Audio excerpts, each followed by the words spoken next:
pardon of the ISIL members is a sign that some in Syria are considering a future when ISIL no longer controls Raqqa, its self-proclaimed capital. Out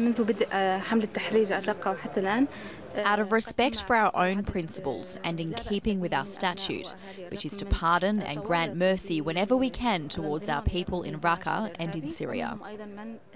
Syrian Democratic Forces, or SDF, says it captured the men as part of their offensive in Raqqa after determining they were low-level fighters with, quote, no blood on their hands.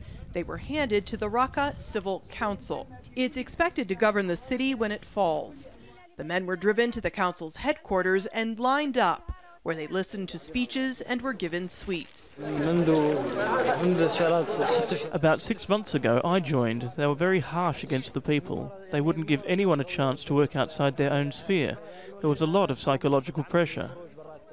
Men and boys, some as young as 14, say ISIL pressured them to join their ranks.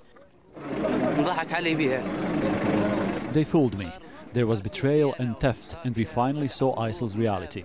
They didn't leave anything for us. Our children and youth died. Some admit they were lured by the money. I joined them because I needed to work. There was no work, and they used violence. The end of Ramadan amnesty is the first step in laying out a foundation for a post-ISIL future, one that emphasizes reintegration and rehabilitation. These men were lucky enough to be reunited with their families, but for those who have been terrorized by ISIL, perhaps the biggest task facing them is accepting the former ISIL fighters back into their communities. Natasha, Ghoneim, Al Jazeera, Gaziantep, Turkey.